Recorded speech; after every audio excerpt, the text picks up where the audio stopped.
what's up, guys? Welcome back to Guys of Magic. This is Hunter, David, and Shane. Say what up, boys. Yo, what's going on? What's up, nerds? We are back, this time taking a look at another day of Fallout spoilers. That's right. Magic the Gathering meets Fallout. It's the universes beyond. Exclusive Commander Precon decks exclusively to this set. I think it's going to be pretty cool. One deck a day. So we're on a new day here just till the end of the week. Yes, we are doing the upgrades. Stay tuned for those. But we're going to go ahead and talk about some of the top 10 cards that were talked about on the internet today. But before we do, I just want to remind you guys to hit that like button and subscribe to the channel so you don't miss out on any cool content that we are making. So let's go ahead and get started with this first card. It's called C.A.M.P, or just C.A.M.P. It's 3 generic mana for an artifact Fortification. It says whenever fortified land is tapped for mana, put a +1/+1 counter on target creature you control.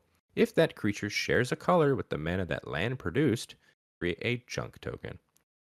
You can also fortify it for 3 mana. What does that mean?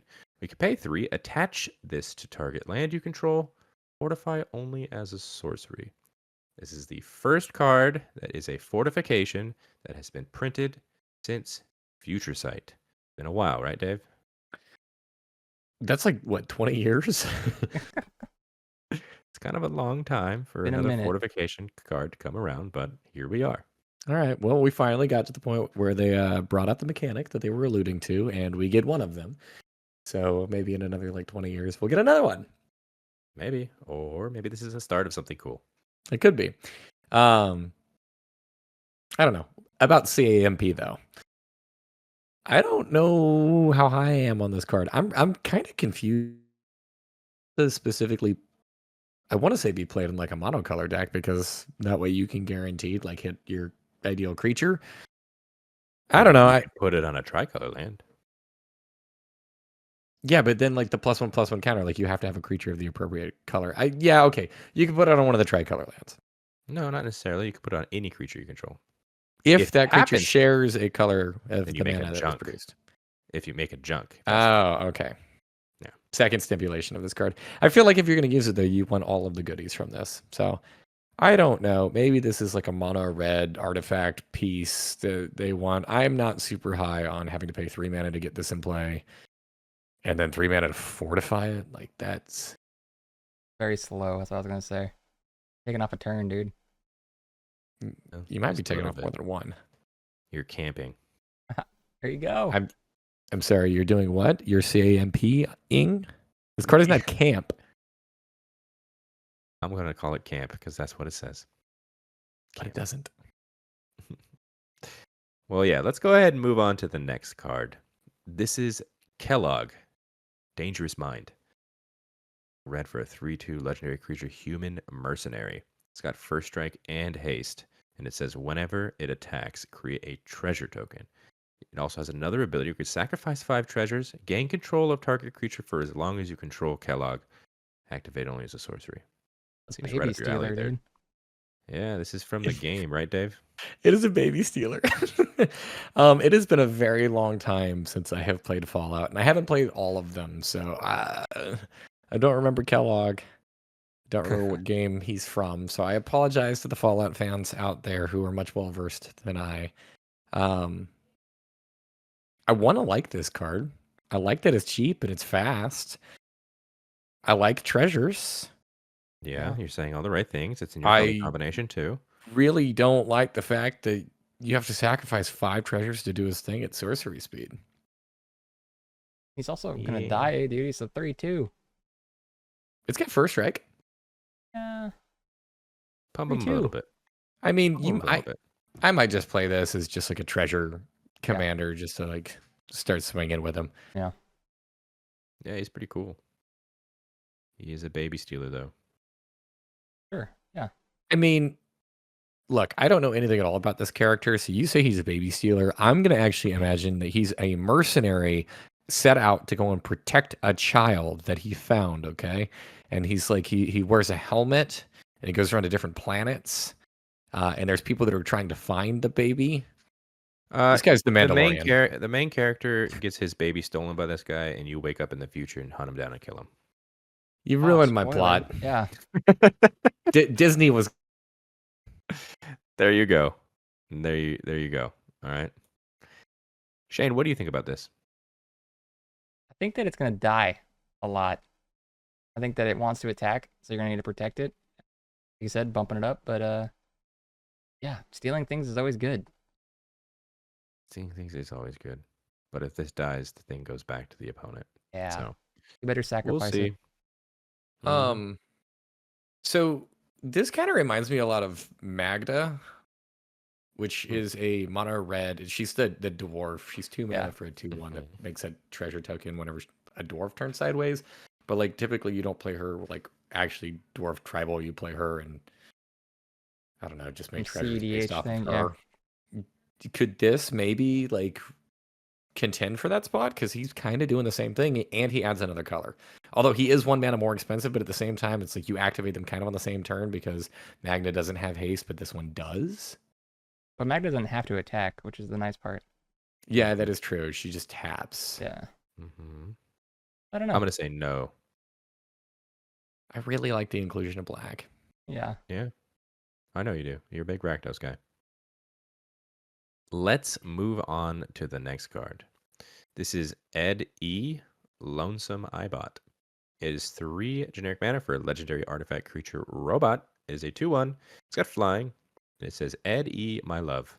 Whenever you attack, if the number of attacking creatures is greater than the number of quest counters on Ed E, put a quest counter on it. You can also pay 2, sacrifice Ed E. Draw a card, then draw an additional card for each quest counter on Ed E. Good old Eddie. Ed E. Or EDE. I don't know. It's Eddie.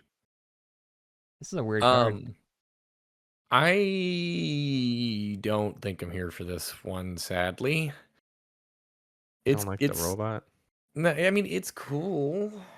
It's just it's colorless, which is a pretty significant restriction.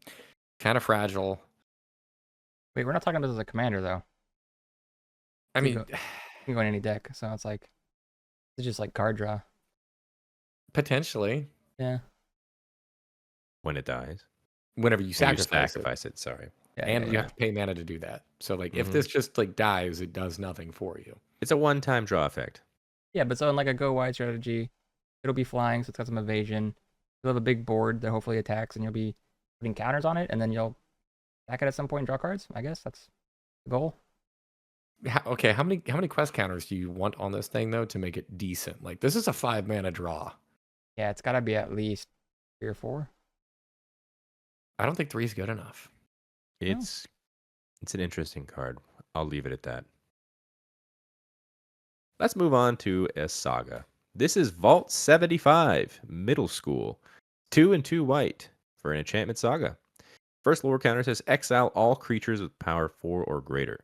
Its second and third and final lore counter says put a +1/+1 counter on each creature you control. Better rebuild real quick.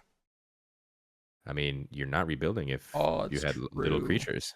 True, never mind. Your board just grows.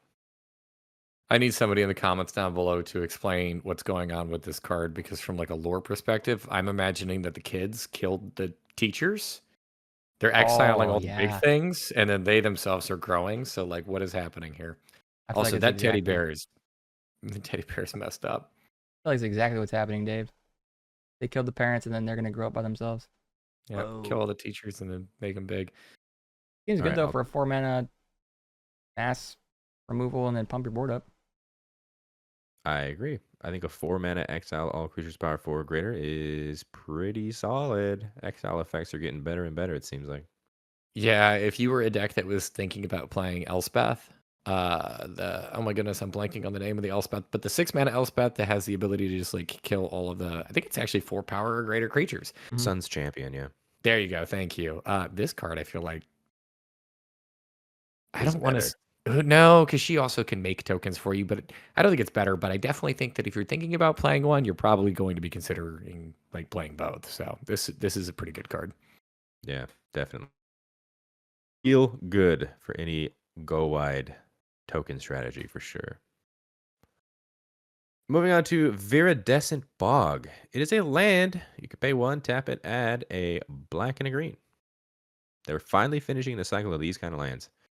They're not Yep. the best lands, and I don't think anyone asked, please finish the cycle.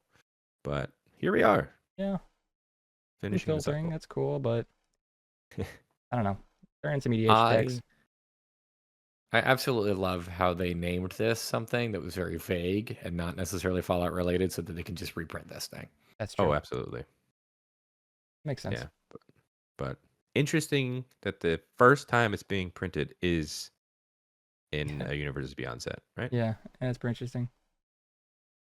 I mean, we're getting Future Sight, we're getting cycles completed. Fallout, this is looking after you, Magic players. It seems that way, doesn't it? But let's just go ahead and move on from that land. We're going on to Mysterious Stranger. It's 2 and 2 red for a 3/2 creature human rogue. It's got flash, and it says when it enters the battlefield for each graveyard with an instant or sorcery card in it, exile target instant or sorcery card from that graveyard. If 2 or more cards are exiled this way, choose one of them at random and copy it. You may cast copy without paying its mana cost. Free That's a spells, pretty dude. cool. That's a pretty cool effect, huh? Yeah. Damn. I love this a lot. Yeah. Flash it in when someone casts something cool. I But it's want a that cool thing. It's a and one-time the effect, after right? thing. Yeah, I It's- mean after it resolves, yes. Yeah. Of course. Okay. Yeah, this is really good. I mean, just like pick the best instant and or sorcery, pick 2 of them, and just like randomly of 'em. take your best pick out of the best cards. It's Seems good. mysterious. In mono How- red too. I didn't really talk about it in the last video, but how do you guys feel about this card art treatment? Kind of clunky. I get Yeah. what they're going for. I get it too. Mm-hmm. It's cute. It's not necessarily the biggest fan of it. I don't remember the name of the card. We talked about this one yesterday, but it actually had like the Pip Boy, like little like status bar. I liked that Yeah. one more. I think it was inventory management. Yeah, there you go. I did like that one more because that one was like very from the game. This one seems a little bit more odd to me. I don't Yeah. know. They can't do all of them directly from just like Fallout's little HUD. But hey, Mysterious Stranger, solid card. Next up, Paladin Elizabeth Taggerdy. It's 1, a red and a white for a 3/2 legendary creature human knight. It's got Battalion, which means whenever Paladin Elizabeth Taggerdy and at least 2 other creatures attack, draw a card. Then you may put a creature card with mana value X or less from your hand onto the battlefield tapped and attacking, where X is Paladin Elizabeth Taggerdy's power. Cheating in stuff. Eating in stuff is right. You need to grow her in order to actually like feel like make this happen. And I feel like this is one of those commanders where it's like it reads really well, but it plays very paradoxical. Where it's like you need a lot of little things in play in order for you to trigger her ability. But if you Yeah. have a lot of little things in play, you're probably cheating in a little thing. So Yeah. This is the Mardu kind of token deck that this is from, so it makes sense to put this in there. Yeah. I like it as someone that course tries you to do. do the go ride strategy a Yeah. lot, drawing cards and then cheating and stuff. plus you love tokens, and if you have tokens like +1/+1 counters. I don't know why I said you like tokens. I definitely meant to say you like counters. You're just fusing into 2 mechanics, 1 person. I mean, what does counters have to do with this card at all, David? We have to make it Well, bigger. Yeah, you make her bigger so you can cheat in Okay. bigger things. Okay. See?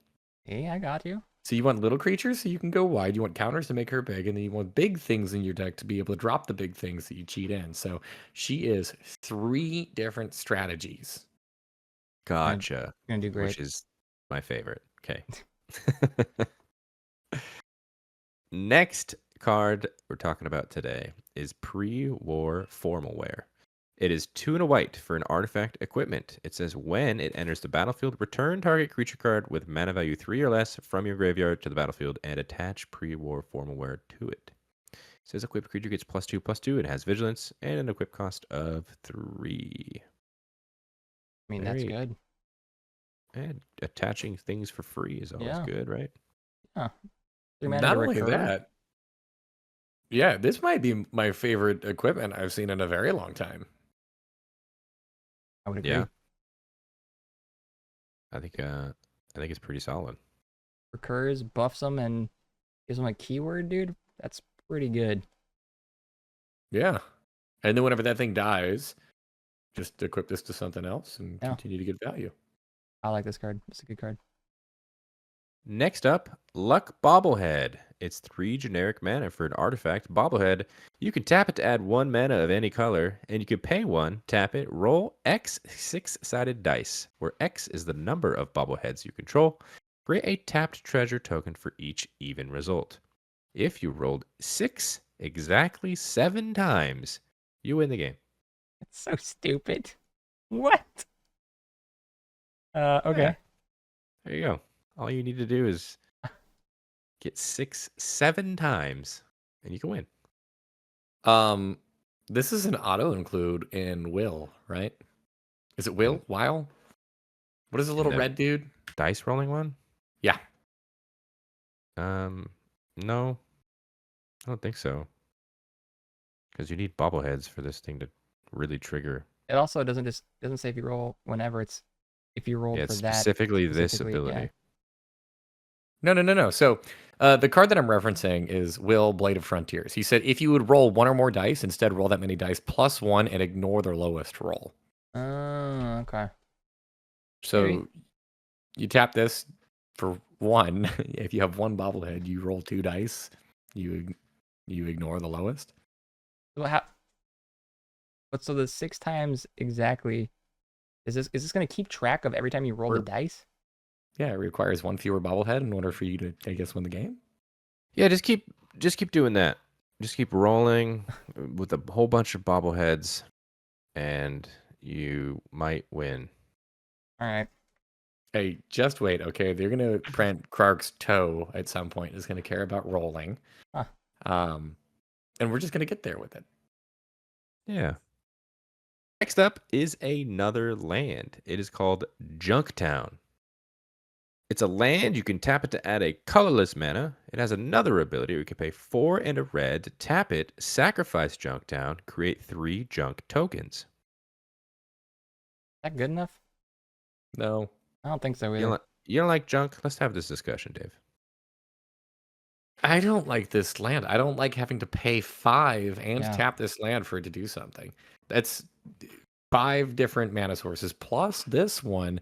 This is my entire turn that Yeah. I'm doing this, and junk tokens. I guess they're okay.